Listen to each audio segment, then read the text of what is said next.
Thanks everyone for being here. I'm Ben Friedman. I'm the Policy Director at Defense Priorities. We're glad to welcome you. And we have a distinguished panel here to discuss the latest developments in Ukraine. We were planning to have a panel about the crisis in Ukraine. We're now having a panel, for obvious reasons, about the Russian invasion of Ukraine, with the focus on what we in the United States can do about it. I'll introduce the speakers in the order they'll be speaking for about 5 minutes. We have first Emma Ashford, who is a senior fellow in the New America Engagement Initiative. I believe I got that right, at the Atlantic Council. And Emma's an expert on U.S. foreign policy and energy policy and why autocratic governments make dumb decisions. So I think she's particularly well suited to discuss this. We then have Steve Pfeiffer, who's now at Stanford, who had a distinguished career in the United States State Department, including as the U.S. ambassador to Ukraine.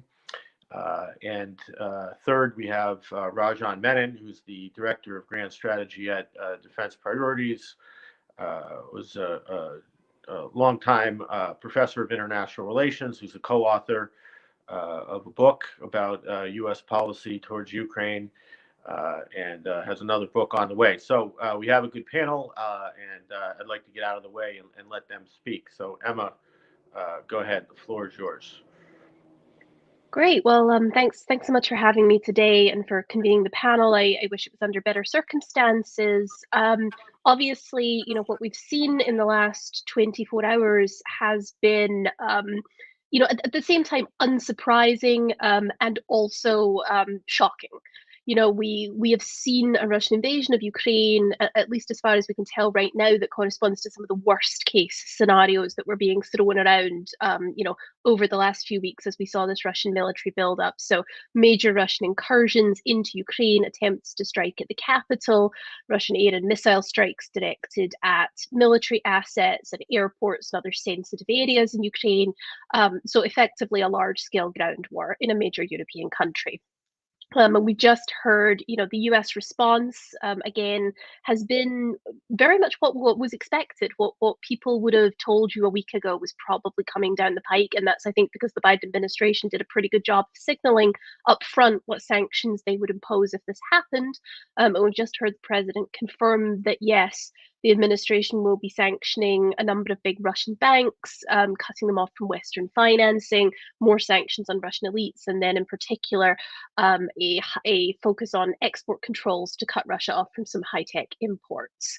None of that is really surprising. This is the contours of the situation that we've all been talking around for the last few weeks. But I think now that we definitively know that diplomacy has failed, or at least that diplomacy has failed to prevent an invasion, the questions are somewhat different for the administration to consider for the future of U.S. foreign policy. And I would argue that, there's two areas we need to look at. There are immediate challenges, and then there are the more long-term implications of this conflict, because I think it goes far beyond Ukraine in that context. So on the immediate front, the sanctions response, obviously, it's going to be implemented. There's no real expectation. I think even the president was quite honest about that in his speech a few minutes ago. There's no real expectation, I think, that those sanctions will change the situation on the ground. They are at this point more punitive than anything. There's going to be other immediate concerns in Europe that the United States is probably going to have to contend with. Risks of spillover of that conflict, refugee flows into Europe. We're already seeing some states receive refugees. Risks of economic contagion from the sanctions and from the downstream effects of conflict in a major country like Ukraine. And then there's always the risk, though nobody likes to really talk about it, there is always the unintended risk of a broader European war developing out of this situation. And I was very relieved to see a few moments ago that the White House came out quite strongly to refute the news story that the US would be considering major cyber attacks on Russia in response to this, because I think that's a fairly dangerous road to go down. And then I think, that's the immediate situation. Then there are the long-term implications for European security. Obviously, the peace talks over Ukraine failed. We failed to solve the problems of European security through diplomacy. That does not mean that those problems are going to go away. And so, the questions that are going to face the United States in the coming months and years are who is going to bolster European security and inside NATO? How do we adapt to a new reality on the European continent where we presumably have a relatively militarized border between Russia and NATO countries again? And how do we manage the worst excesses of that kind of Cold War division of the continent? That is where we have to start talking once again about things like arms control and confidence building measures, because as unpleasant as it is to say today in light of the Russian invasion, those are the things that will prevent future security crises of this level. So I'm going to stop there and turn it over to my fellow panelists, but I'm looking forward to the discussion and to hearing what others have to say here. Okay, Steve Pfeiffer, go ahead. Thanks very much. Let me start with a little bit of a look back and then a look forward and make 3 points. First of all, although the Kremlin tried to frame this as a crisis between NATO and Russia, it's now very clear that it was all about Ukraine. It was not a NATO-Russia crisis. And what it's about is a fear in the Kremlin that Ukraine was slipping irretrievably out of Moscow's orbit when Russia very much wanted to have Ukraine in its sphere of influence. And you saw this already in 2013, that it was not about NATO. In 2013, the Ukrainian government had a policy of neutrality. Then President Yanukovych had no interest in joining NATO, but he was working on an association agreement with the European Union. And under heavy Russian pressure in the fall of 2013, he decided not to sign that agreement. And that, of course, triggered the Maidan Revolution.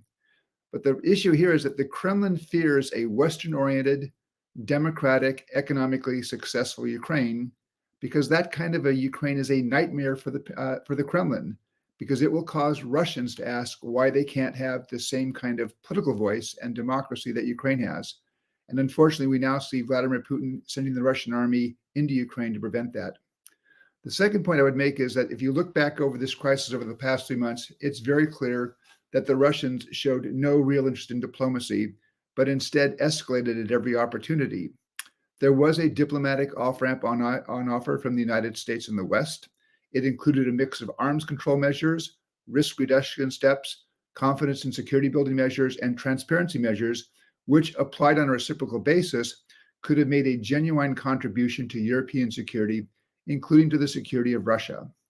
But the Kremlin instead dismissed those offers and instead pushed for its key demands, that NATO forswear further enlargement and that NATO withdraw forces and infrastructure from the territory of those alliances who joined NATO after 1997. And the Kremlin knew when it was writing these demands down in its draft treaties in December that these were total non-starters. And since then, the Kremlin has left no room for diplomacy. So I guess I would not say we failed. I think that the diplomacy was not possible, but instead you saw escalation. You saw continued military buildup. You saw a speech by Vladimir Putin on Monday, which was not an explanation of his decision to recognize the two statelets, the so-called People's Republics in Donbass, but it was really his list of grievances against Ukraine and laying out the case for the attack that began early this morning in Ukraine. My third point is the security order. And first of all, there's a lot of uncertainty about what is happening in Ukraine now. And we don't know how the military conflict is going to run. But it's going to, I think, cause changes to the European security and perhaps not to the advantage of Russia. The Russian military clearly overmatches the Ukrainian military, but the Ukrainians will resist. And as they say, no plan ever survives contact with the enemy. It's interesting that Vladimir Putin, in his speech, basically announcing the attack, said that the Russians had no intention to occupy, but then he talks about things like denazification of the regime, and he has set goals that can only be achieved if he in fact does occupy a good part of Ukraine, and I believe is aiming to replace the current Ukrainian government with a pro-Russian government.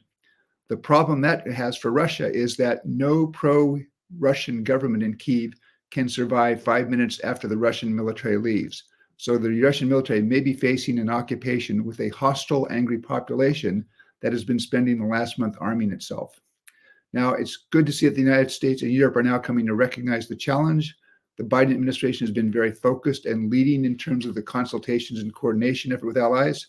You've seen the Germans come to the point where, for years, Nord Stream 2 was a purely commercial project and it should not be affected by geopolitical events, has now been suspended.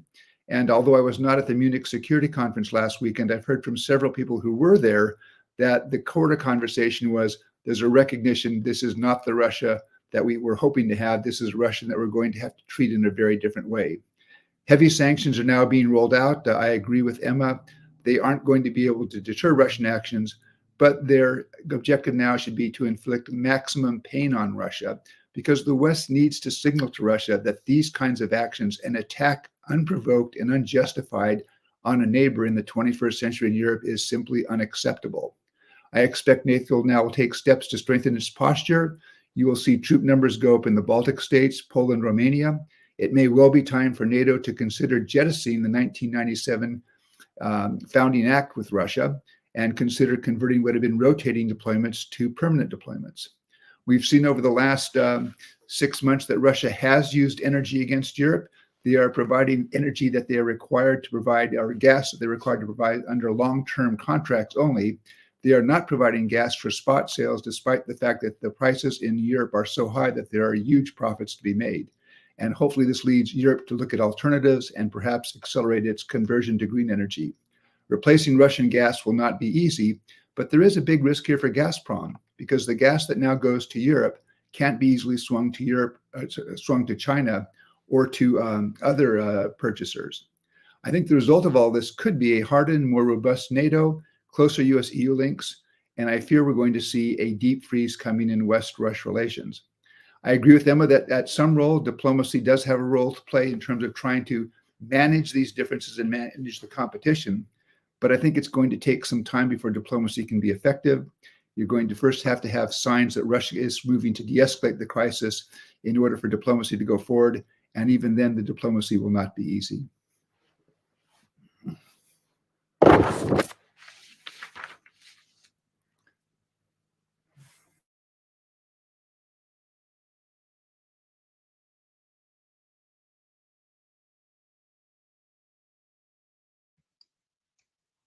I think, Raj, you should just go ahead. Something seems to be up with Ben's mic. And Raj, you're muted.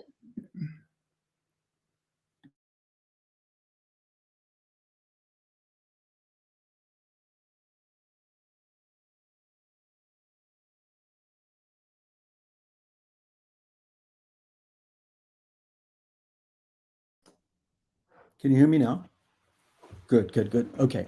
Let me join Ben in welcoming Steve and Emma. Thank you for taking the time to join us at Defense Priorities. I have been an opponent of NATO expansion from the point where it was merely a glimmer in the eye of Western policymakers. But no matter what Vladimir Putin's apprehensions about NATO expansion, a massive assault on a weak neighboring country that poses manifestly no threat to the Russian Federation is unacceptable.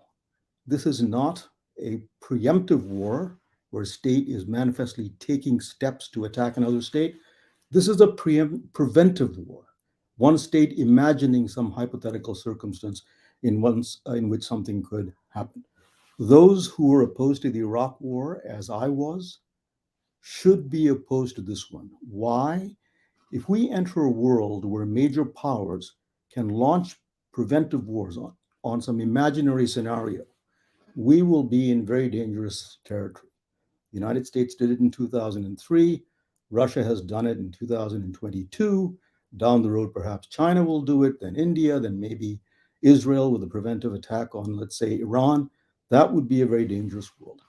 Having said that, I am not convinced by a narrative, and here Steve and I will have disagreements, that's taken hold in the United States. And it goes roughly as follows. The crisis that's been building between the United States and Russia has nothing or very little to do with NATO expansion. It has wholly to do with two things: Vladimir Putin's fear of democracy in Ukraine spreading to his neighborhood and perhaps then into Russia itself. And secondly, his inability to come to terms with the independence of Ukraine. He cannot reconcile himself to the fact that Ukraine is independent. The problem with this position is that it suffers from what I will call the single factor fallacy, because all of these things are, to varying degrees, are true. Does Vladimir Putin fear democracy and color revolutions in his neighborhood? Absolutely. Does he somehow find it emotionally impossible to reconcile himself to Ukraine's independence? Certainly. Read his 6,000 word potted history exegesis of some months ago, and that becomes clear. But it is also clear that every leader in Moscow, beginning with Mikhail Gorbachev in 1990, who wanted a neutral Germany unified, and once he realized that he couldn't have that, he wanted a Germany, he settled for a Germany in NATO, but wanted NATO not to extend to the eastern half of Germany. He couldn't get that, but he was very concerned about it. Boris Yeltsin, on multiple occasions, made it clear that Russia could not understand why the United States would declare the Cold War over, hail it as a partner, and nevertheless expand to its borders an alliance that was emblematic of the Cold War. So this is not a Putin pathology. The difference is that under Putin, Russia has become much more powerful. Now, this was predicted in some way, not this particular train wreck that we're seeing, by people who signed a letter, 50 people, I think, members of the establishment, rock-ribbed conservatives, some of them, who warned that NATO expansion would give rise to trends in Russia and Russian behavior abroad that we would not like. Now, is it hard to understand why Russia would not want Ukraine in NATO? Absolutely. It is the largest country, Ukraine, in Europe. It is larger than France. It has a 1,200-mile border with Russia. It has a 2,700-mile sea border in the Black Sea and the Sea of Azov. Now, you might say to Vladimir Putin, well, Ukraine is never going to get into NATO. You shouldn't have to worry about that. But I think a Russian strategist would tell you, if you had told me in the 1990s that NATO would go from 16 members to 30 members and bump up against Russia's border in 3 places, they would have been taken away maybe to a lunatic asylum. In 1993, Ambassador James Collins, just as Warren Christopher was about to meet with Boris Yeltsin, said, there is in Russia a feeling of neuralgic opposition to NATO expansion. They view it as directed at Russia and Russia alone.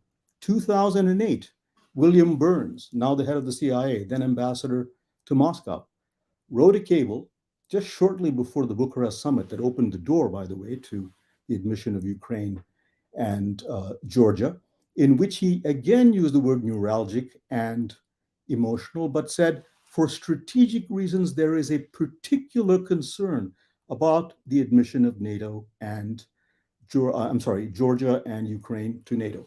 My final point, whereas Steve would like a beefing up of the American presence in the eastern flank, I think the lesson here is that Europe, which has been able to rely on an unconditional security guarantee, but has a GDP combined roughly 6 times that of Russia, and a far greater technological capacity than Russia, has to begin to take responsibility for its defense to a much greater degree than it has been. There is absolutely no excuse for the fact that in the richest country in Europe, Germany, the Bundeswehr is an absolute mess because for want of parts, flak jackets, night vision equipment that would be needed to make its submarines and aircraft operate on time, that Germany cannot afford that. So if I were European, I would say, if the United States has calls on its resources in the Asia Pacific, I had better figure out a plan, either within NATO or outside of NATO,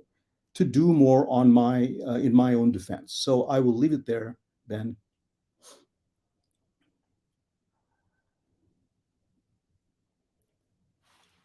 Can't hear you. Can't hear you. Ben, we can't hear you. Can't hear you.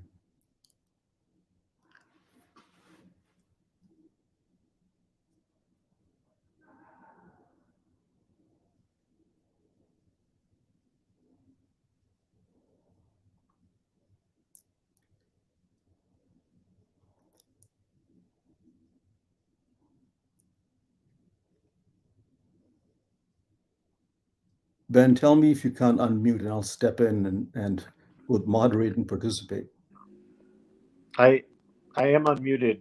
Okay, good. Mike, my mic is unmuted. Can everybody hear me? Yes. I'm sorry about that. I was unmuted, but I wasn't being heard. Anyway, do other panelists want to respond to Raj on his points, or can we go to questions by me? Yeah. Can I respond? You may. First of all, let me say, Raj, I completely agree with you that NATO, European members of NATO, need to do more for their own defense, particularly as the United States has to deal increasingly with the challenges in the Western Pacific. But I guess I'd give you a different take on NATO. I mean, I was at the Clinton White House in the 1990s. We knew that enlargement was not going to be popular with the Russians, but President Clinton tried to make it as painless as possible. So, for example, when NATO did enlarge, it was only after first signing the NATO-Russia Founding Act, establishing a NATO-Russia relationship. And in that act, it recorded NATO's position, the three no's: no intention, no plan, no requirement to place nuclear weapons on the territory of new allies. And it also said there would be no permanent stationing of substantial combat forces on the territory of NATO allies. And in fact, until 2014, there were virtually no NATO ground forces in the Baltics or Poland. That only began to change after Russia's use of military force against Ukraine to seize Crimea. You had, after 1997, you had the 2002 Rome Summit Declaration, where Putin signed and in effect reinvigorated the NATO-Russia relationship, knowing that later that year, NATO was going to invite additional countries to join the alliance. And in terms of the enlargement threat to Russia, there are now 5 NATO members that share borders with Russia, or the Kaliningrad exclave. The last of those 5 to join NATO joined in 2004. So I have a hard time understanding why this is a crisis about NATO's enlargement when they've had 18 years of this. As for Ukraine and NATO, again, while NATO has kept religiously the open door, it's very clear that there's no enthusiasm within NATO for putting Ukraine on a fast track to membership. And the big issue there is Crimea, is concerned by allies that if in fact you bring NATO in with Russian troops now occupying even more Ukrainian territory, does that mean that NATO has to go to war with Russia? And I think the Russians understood this. I just don't believe that in Moscow, they had a real concern that Ukraine would go to NATO. But I will also then conclude by agreeing with you that whatever concerns the Russians had about NATO, this is no justification for the unprovoked attack that they're now carrying out against Ukraine. Ben, can I have just a minute? Because this is where Steve and I probably disagree the sharpest. Sure. I should say that I've for many years learned a lot from Steve, even when I've disagreed with him, and this is one of those occasions. In the 1990s, the Russian Federation's GDP fell by close to 40%. Its military was a mess. There was no clear and present danger that required the expansion of NATO, and the Russians were bewildered by the fact that it was going on anyway. I cited to you 2 cables in which American ambassadors, whatever we may have thought, said very clearly to the State Department of the White House, you may think it's not a problem, but it is a problem in Russia. As for the prospective entry of Ukraine, Steve, here I agree with you. I don't think it was an immediate threat. But I would stipulate to you that had the roles been reversed and the Soviet Union and the Warsaw Pact had won the Cold War, and they had extended the Warsaw Pact to our hemisphere with all these reassurances and caveats, not for a minute would we have permitted it. Our entire history shows that that is the case. So I'm not saying that NATO expansion is the only thing going on here. I agree with you on those other points. But a narrative here has taken hold that Vladimir Putin has no security concerns. He's only concerned about democracy. He's crazy and can't recognize the Ukraine. And I simply don't find that persuasive, with all due respect.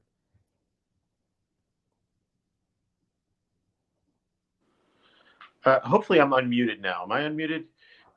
Yeah, Emma, do you want to get involved in this at all? Or can I ask you maybe a more pointed question to get you involved in it? Or do you have a response? Sure. Go for it. Well, it seems to me that a lot of what we're concerned about vis-a-vis NATO is not just the direct way it affects Russia, in the sense that they don't like the prospect, even if it's unlikely, of NATO having an open door to Ukraine. But also how U.S. decisions about its prospective NATO membership and other security forms of security support for Ukraine from the U.S. affect Ukrainian decision-making and Ukrainian willingness to implement the now more bounded dead Minsk II agreement. So, I mean, do you think there's a story to tell there, not just about what the U.S. did wrong vis-a-vis Russia, but what we did wrong vis-a-vis Ukraine and how we encourage them perhaps in unhelpful directions? Yeah, I mean, so I think there's two stories here, and one relates pretty strongly to the question of NATO expansion and things the US could have done, and then the other one is more about Ukrainian domestic politics, and that is less, I think, that's less something we could have influenced. So the first version is, not just the question of Ukraine and NATO, but the question of NATO and Ukraine. So the idea that even if formal membership had not been offered, that Russia had made a number of complaints about increasing defense cooperation between Ukraine and NATO. So training, armaments. The Russians reportedly had concerns about NATO basing infrastructure in Ukrainian territory, though I haven't seen any evidence that that was really considered. So, this wasn't necessarily just about that formalized NATO membership process, the map leading to admission into the alliance. That there were deeper concerns, I believe, on the Russian side about, NATO-Ukraine defense cooperation. Which are somewhat more timely. But I will say again to Raj's point earlier on that there is more than one causal factor here in leading to this war. I do think NATO expansion, the dynamics of Europe's security architecture in the post-Cold War period, that's the big structural story here. But there's a lot of other smaller factors that contributed. And, the internal domestic politics of Ukraine are another factor here. We probably forget today, but Zelensky came into office promising that he would end the conflict in the Donbass, find a deal with Russia. He was elected with some popular support to do that. He found himself incapable of getting that kind of deal through the Rada and of getting enough political support to do it. And one of the reasons why Russia is probably taking action now is an assessment that there is simply no way in the context of Ukrainian domestic politics that the Minsk agreements could have been completed as signed. So, sort of to say, I generally agree with Raj about the NATO expansion point, but there are other factors here. We should not just reduce this to a NATO caused this conflict. Ben, yes, go ahead, Steve, and Raj, if you want after that. I mean, when I was in Ukraine 20 years ago, there was some defense cooperation. It was some exercises, and then we provided material for a joint Ukrainian-Polish peacekeeping battalion. If you look at the kinds of training that I think, again, have caused the Russians concern, American trainers there, the provision of lethal weapons, that's only been since 2014, after Russia seized Crimea and provoked the conflict in Donbass.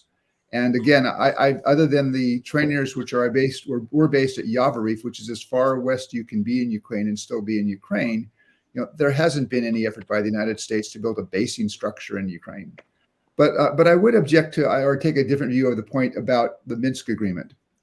The Ukrainians, up until the end, said that they were prepared. The government said it was prepared to do the Minsk agreement, although I think it would have been very difficult politically. But part of the problem about Minsk was key provisions were undefined. So sequencing was never determined. So for example, it called for local elections, and the Russians said local elections as soon as possible. And the response in Kyiv was, how can we have local elections when these thugs are running the place? We'll have local elections afterwards. But the big problem was the article point number 11 in the agreement, which called for special status for Donbass. And it never defined in Minsk what that special status was. Now, you could do some things to give greater autonomy to Donbass, but what the Russians wanted was basically the ability for Donbass to be able to veto national level policies, to have Donbass in a position to veto any relationship with NATO, any relationship with the European Union, or even bilateral relations with countries like the United States. And that simply, wasn't acceptable to Kyiv, and we should not have expected Kyiv to accept something like that. Ben, so I agree with Steve here, actually. I think Minsk was seen as a magic bullet, but I think Kyiv and Moscow were very far apart when it came to the terms of the Normandy format and the Minsk Accords. Furthermore, in the last conversation President Putin had with Macron, he spoke at length about the need to bring the Ukrainians into the Normandy process and the Minsk process and to force them to engage. But no sooner had Macron left than he recognized the two republics, completely obliterating the Minsk process. So there is certainly some blame on the Russian side. On the military side, there has been no American military basing in Ukraine, but there have been things that the Russians have taken note of. For example, two ports, Mykolaiv and Ochakiv, have been refurbished or are being refurbished to accommodate American warships, not for permanent basing, but enough to draw Russian sensibilities. I would have preferred a Ukraine that was not in NATO, but as a sovereign country had the right to receive training and weapons from any country it chose, because it absolutely has the right to self-defense and to arm itself. What I did not favor ever was a Ukraine in NATO, because I thought there would be no way that the Russians would reconcile themselves to that. Now, just to Emma's point, my argument here, and I want to be very clear, is not that it is all only about NATO expansion. I agree with Steve that there are these other problems interwoven into this. This is a very complicated thing, and we can't reduce it to any one thing. Okay. I think maybe we can move on a little more here to present measures and responses, starting with sanctions. So I'll give Emma you the first crack at this, since you wrote an excellent article with Rachel Rizzo recently about Nord Stream 2 and sanctions in foreign policy. And what do you think we're trying to accomplish now with sanctions on Russia, and what should we be trying to accomplish beyond just retribution and punishment? What's the sort of strategic end goal? Yeah, I think that's a good question. So the sanctions, like I said up front, the packages appear to look pretty much like what we expected, which is to say they exclude energy. And I think this was pretty much inevitable, because the level of Europe and Russia's mutual interdependence, Europe dependent on Russian gas, Russia dependent on European energy revenues, basically made it effectively impossible to sanction that without causing major economic disruption. So what we're seeing instead is a set of financial sanctions. They're probably going to be quite punishing on the Russian economy.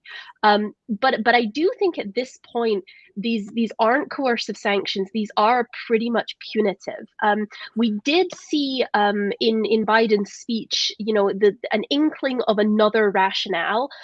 He said that it is too long that Russia has been able to benefit from open Western markets while undermining our system. And so, I think to some extent, the argument the administration is making is that the time has come to deny Russia, again, the benefits of Western financing if it's going to continue to take this kind of step. So, you can see in that how one would justify the arguments for export controls on high tech, for the financial sanctions, and blocking Russia from accessing, sovereign debt refinancing, things like that. So that's the function at this point. But unlike previous sanctions packages that have been leveraged on Russia, the ones that were levied after Crimea, after Russian action in the Donbass in 2014, after the election election meddling in 2016. I don't think there's any expectation that these sanctions are going to change Russian behavior. And there's also no mechanism to lift them in the absence of some sort of broader political settlement, which seems effectively unthinkable right now. Ben, can I add a few words just on sanctions? I think you know this as an IR person, but there's a large literature on sanctions. And to reduce it to its essence, it's this. Sometimes they work, sometimes they don't. But in the circumstances where they don't work, it's because a state has decided to pursue a course of action that is so important to it that it is priced in the consequences. I agree with Steve that what the Russians are about now is regime change in Kiev. Nothing more, nothing less. And I think they anticipated the full panoply of penalties. They are less sensitive to sanctions now than they were in 2004. They have the world's fourth largest foreign exchange reserves. Their GDP to debt ratio is about 15%. The world average is 226%. Their corporate debt is about $60 billion. And they have worked out a de-dollarized trading agreement with the Eurasian Economic Union, with the BRICS, to some degree with China. Will the sanctions hurt? Yes. But absent energy, they won't really hurt that much. And the reason energy hasn't been sanctioned is you cannot suddenly find 186 to 200 billion cubic meters of gas that the Europeans need from some other source. Where will it come from? Steve, did you have a comment on this? Yeah, just, I guess, two quick comments. One on the energy side, I think, that's an important point about the dependency of Europe on Russian gas. And until the United States stops importing so much Russian oil, we're probably not going to be in the best position to argue to the Europeans that they need to cut back on their gas imports. And I agree. I think Raj and I are probably on the same place. My guess is Vladimir Putin and the Kremlin, they priced into this decision the cost of the sanctions. I think they may be a little bit more painful to the Russians, perhaps, than Raj does. But at the end of the day, I still say, even if these sanctions, can't deter, that they cannot coerce the Russians to leave Ukraine, I would still make an argument that punitive sanctions make sense. If as I do, the world regards that what Russia has done as unacceptable in the 21st century, there has to be some punishment. There has to be some pain. And if there was not, then I think we would have to worry about what the Russians might try next. I agree with Steve, by the way, on this. I think that I support the application of sanctions for the reasons that I said, because it's the preventive war with absolutely no excuse. But regardless of what I think even if you make the point that sanctions may be not efficacious, as a political matter, President Biden and Europe had to do something, because that is the only tool that they hold, because it's been made very clear that NATO and the United States are not going to fight on Ukrainian soil to defend Ukraine. That was made clear from the get-go. Don't we have a lot of other tools, Raj, and others? I mean, what tools besides sanctions and policy levers does the Biden administration have to pull that accomplish whatever it is we're trying to accomplish here? Firming up our allies' feelings of insecurity, or if it's punishment, do we have other ways to punish Russia to say this is bad? I mean, are we really stuck saying either we fight a war on behalf of Ukraine or we sanction Russia to the bejesus? Is there nothing else to be done? Look, there are many other things that can be done. The question is, what will really get Russia's attention? And I don't think anything on a big list that you can think of would get attention like sanctions. Now, the problem with sanctions is this: if you go really deep and wide on sanctions, there are two consequences. It will hurt Europe. By the way, it's not just gas, because Russia also happens to be Europe's biggest oil supplier. About 27% of its oil imports come from Russia. It will also eventually have a bigger blowback on Western Europe, because they do about 8 times the trade in dollar terms than we do with Russia. And finally, it will have eventually effects on the average Russian, who bears no responsibility for what's happened. And that is not a good way, I submit to you, to win hearts and minds in Russia. So the sanctions thing is very, very tough. And I think the tougher you get, for example, If you cut Russia off from the SWIFT system, then you have the question of how are the Europeans going to pay Russia for the gas that they import, right? So sanctions are very, very complicated, and there are blowback effects that I think the administration is very well aware of. Yeah, I would say just on sanctions. I mean, my one comment on sanctions would be, yeah, I think we are going to impact a lot of average Russians, but I guess I don't want to be callous and say I don't care. But there are a lot of average Ukrainians now who are either dying or spending tonight huddling in basements or subway systems to, basically get away from a Russian attack. But I think in addition to sanctions, you can try political isolation. There will be, I believe, a NATO buildup, hopefully with the Europeans taking a greater part of it along the eastern flank, which will be important, I think, for reassuring those allies. But that will be something the Russians won't like. There will, I believe, be, unless the Russians completely close off the border between Ukraine, Poland, and Romania, there will be continued flows of Western weapons and arms assistance to the Ukrainians. But again, those things aren't going to change the calculation in Moscow. I think what may change the calculation in Moscow is if they are really intent on regime change, a large portion of the Russian army is going to have to remain in Ukraine for some time to come. And that could lead to, even if they reach a point where they've defeated the Ukrainian army, they may well have to contend with a partisan conflict. There are a lot of Ukrainians who spent the last month out there finding weapons and learning how to use them. And what may change the thing is if, in fact, the Russians do experience a lot of pain in that occupation. Steve, far be it for me to minimize the suffering of the Ukrainians. I think we all know what is happening there. It is horrible. Lines of cars streaming out of Kiev, people cowering in their apartments. I'm aware of that. My point is that the Russian people ought not to be held responsible for inflicting damage on the Ukrainian people because they didn't really have anything very much to do with this. I suspect that most Russians probably don't want this war to occur. Is there a way, Emma, you can respond to that if you want, but I want to direct this to you first. Because I've seen you, I guess, on Twitter say something or other about this. Is there a way that the response to this can be kind of useful from the perspective of the United States and those of us who advocate a more restrained foreign policy, including in Europe, by saying, look, the Europeans can take the lead on securing themselves to the extent they feel threatened by Russia here? Or is this, are we bound for Cold War II with us in the lead position? Yeah, so just 2 points, I guess. So to your previous question about other tools of statecraft, I do think we're very limited in the things that we could do that might change Russia's calculus here at all. And all of the tools that we have on hand that might actually affect that balance are highly escalatory. And that I think is why the administration is steering away from most of them so strongly, and why many people aren't seriously considering them, whether it's boots on the ground, whether it's cyber attacks, and then some of the policies that we are considering, that the notion of whether we arm and fund an insurgency under a Russian occupation, for example.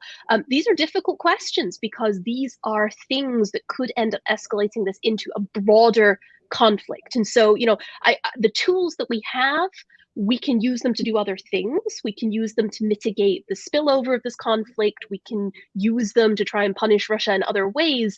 I don't think we're going to be able to use the tools at our disposal to change Russia's behavior. And that is, that is something that is fundamentally, if not new for the United States, then at least unheard of in recent history, right? This, I think, is the first time in about 30 years the United States has been faced with a situation where there was nothing we could obviously do to remedy the situation. So what was your second question again? I'm sorry, it's been a long night. It's okay. It just if there's a way that the Europeans take the lead here and the United States doesn't necessarily change its posture much. Right. Yeah. No, I think that's a really interesting question, because I think, again, if you look at we do not know what the exact contours of the security situation in Eastern Europe is going to look like in a month or 2 months. But I think we can probably assume that, that it involves Russian presence, de facto permanent in Belarus, that it involves some Russian presence in Ukraine, that the military facts on the ground in Eastern Europe have changed substantially substantially, and we're going to see an inevitable escalation of NATO presence in the eastern member states as a result. The question, I think, obviously many of these troops are right now coming from the United States, but I do think that there has to be an impetus here from Washington to push the major European states to actually step up in this case. The French in particular have been very noisy in recent years about the notion of Europe building up its strategic autonomy, its military capabilities. And Europe, is not only very wealthy, very populous, they actually have a sizable military industrial base already. And in many ways, what Europe needs is a kick to get them moving in the right direction, to force disparate countries to cooperate on questions of defense. And so, I think from the point of view of, that trajectory in European security, the notion that Europeans would or wouldn't move towards taking more responsibility for their own security, this crisis does suggest that hopefully Europe will start to move in the direction of doing more for itself. And I would argue that the administration should seek to reassure allies now, seek to bolster defenses as needed now, but also make it clear to Europe that this is not a long-term deal, and that build-ups, the US is going to have to turn and focus on Asia. We see people across the political spectrum here in the United States saying this. And if we're going to have to turn and focus on Asia, then the Europeans really do need to be the primary motivating force here. Ben, I agree completely with Emma, but I would stipulate one thing. Even if our forces and our resources and our attention were not turning to the Asia Pacific, I find it strange that this has become suddenly primarily an American problem, where President Biden is scrambling around trying to gin up 6,000 to 8,000 troops to reassure NATO's eastern flank. There is absolutely no reason why Europe, given its economic technological power, cannot do more. Now, why don't they do more? First, there's the unconditional American guarantee. We occasionally complain about burden sharing, but nothing much happens if you really don't do it. We've never pushed them for strategic autonomy, even within NATO, because we don't want it. We want to be the prime guarantor of European stability, because that is one of the attributes of being a global power.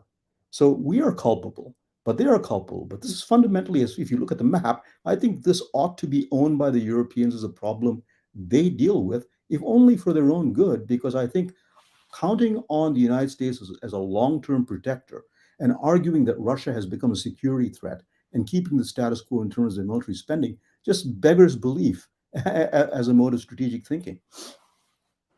Yeah, I think I find myself somewhat in agreement with both Emma and Raj on this, is that the Europeans are going to have to do more.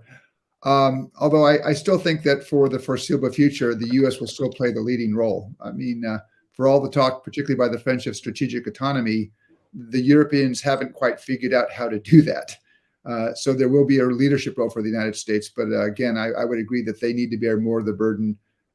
It would be good to see more of the troops that are flowing to the eastern flank come from Germany, France, Britain, the Netherlands, and other European countries.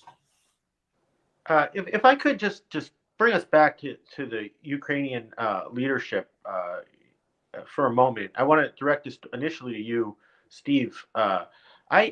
Observing this, I see it's a bit puzzling. It's tragic, but it's also puzzling that the Ukrainians sort of had a gun to their head and didn't really do the things that you'd expect a country with a gun to their head to do. So, from a moral perspective, I can understand that they don't want to sort of lay down and give in to Russian demands. But at the end of the day, I mean, you said yourself, there was no, we're really going to put them in NATO.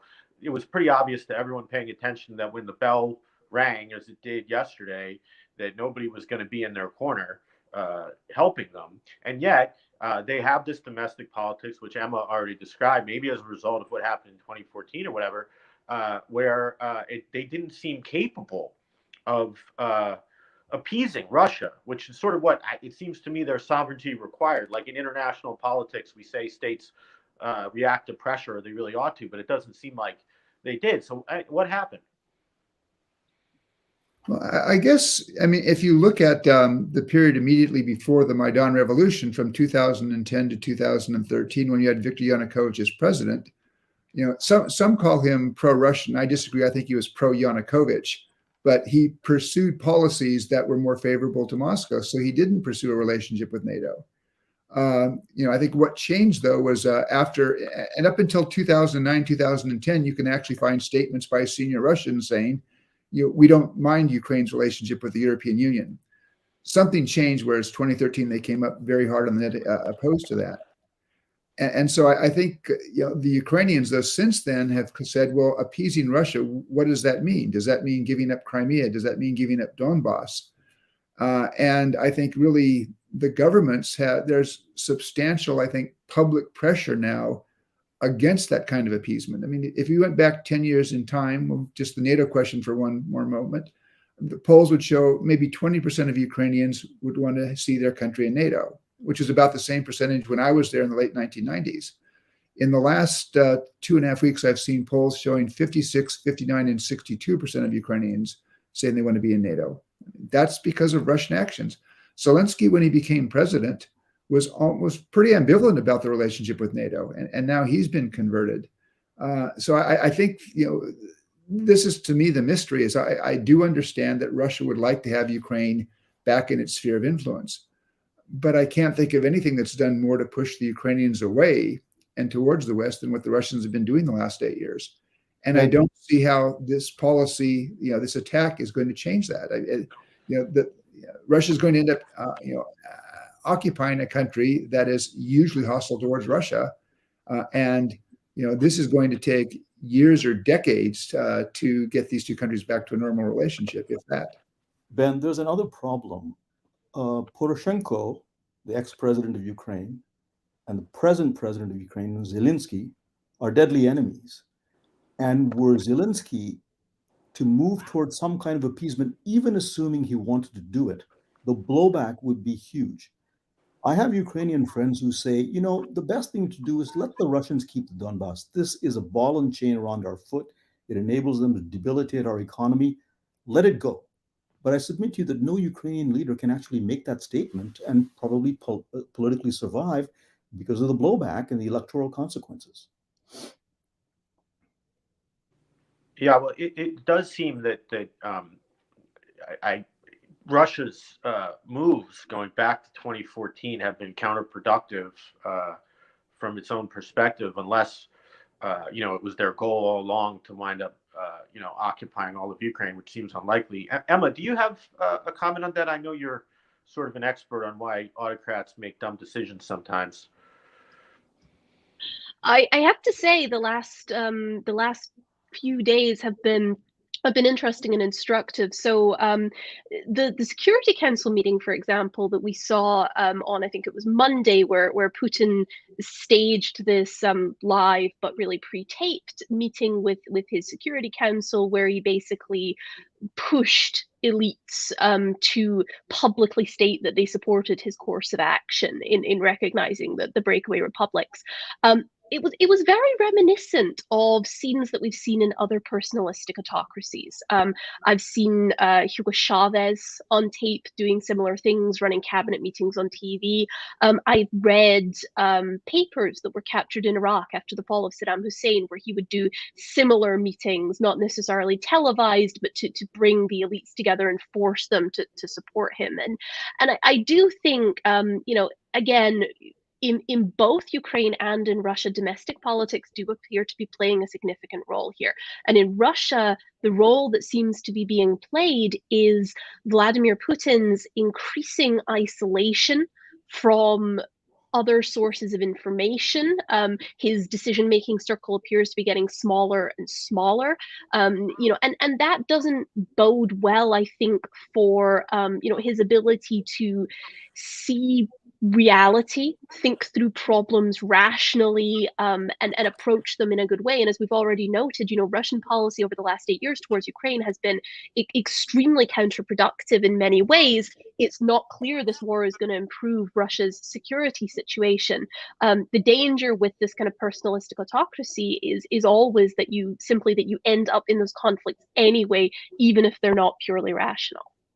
Ben, for other reasons, I've been following the literature on what the effects of prolonged isolation during COVID is, and they're not good. They have a lot of effects on people's cognitive ability.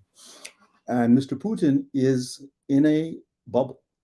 And the only foreign policy decision makers that matter other than him are the defense minister Shoigu, the chairman of the National Security Council Patrushev, and Narishkin, the FSB chief.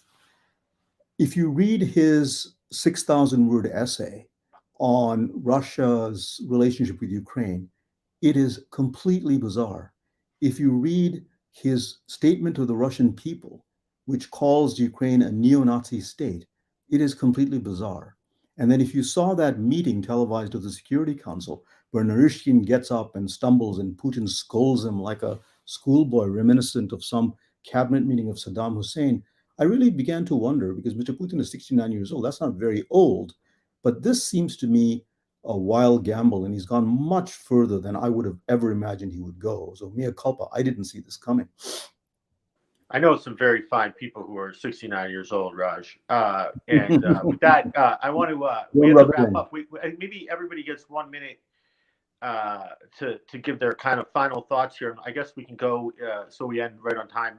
We can go in the reverse order of the initial remarks. That means Raj, Steve, Emma. I think this most serious of post-Cold War crises amount to a burning of bridges between Russia and the West, and that President Putin, for whatever reason, has decided the price is worth paying. But please let us not stumble into a new Cold War metaphor. This is not anything like the Cold War. There is no global ideological competition between ourselves and Russia. Russia does not hold itself up as an alternative economic model that attracts anybody. That's China.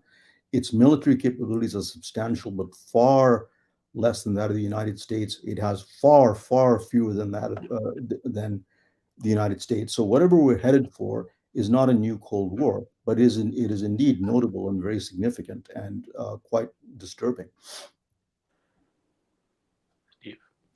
Yeah, I would just make, I think, 3 comments. One is, it's interesting to me that for domestic politics in Ukraine, which have been quite divisive, particularly between Zelensky and Poroshenko, and I heard that even 3 weeks ago when I was there, but I've actually heard in the last several days that, in fact, the Ukrainian political body is actually uniting.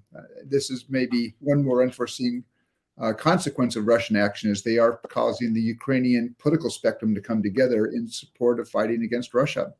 Second, I would agree very much with what Raj said about being concerned about Putin's decision-making. It does seem that he operated in an echo chamber before, but the last 2 years, he's been very isolated. You know, the fact that he meets with people 30 feet away from across the table, I think there really is some question here, particularly when I think in the case of Ukraine, this is a very emotional issue for him.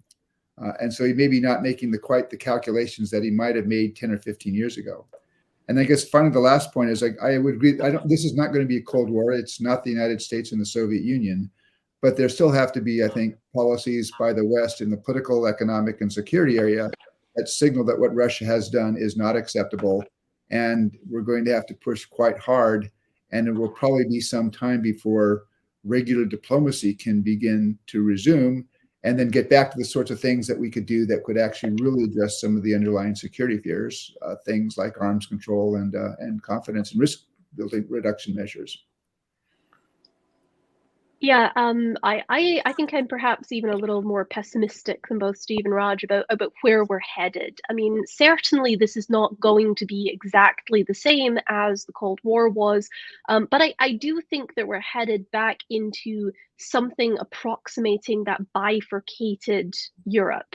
And you know, there's been a lot of talk in Washington in recent years about the notion of great power competition and the return of great powers and contestation. And this is what that looks like in reality when it happens. It is dangerous. It is potentially escalatory. And it requires policymakers, I think, to ask some fundamentally different questions. You know, US policymakers have, for the last several decades, been asking the question, you know, how do we fix this about global problems? That's not the question that we need to ask anymore. The question that we ask now is, how do we figure out how to live with this? How do we stop this escalating? How do we mitigate the risks of the security situation that we find ourselves in now? And you know, I think that's extremely unfortunate. It's the world in which we now find ourselves. And so, yeah, again, I just echo the point that I think, this is a significant moment in the post-Cold War period, perhaps even the end of that period. Well, on that, I think appropriately depressing note and warning that we should try to avoid making a tragic situation worse. We are out of time, and I want to thank all our speakers, especially those who work for Defense Priorities, for joining us for this event and for your analysis. Thank you. Thanks for organizing this. Thank you, Ben. Thanks so much. Bye, Stephen.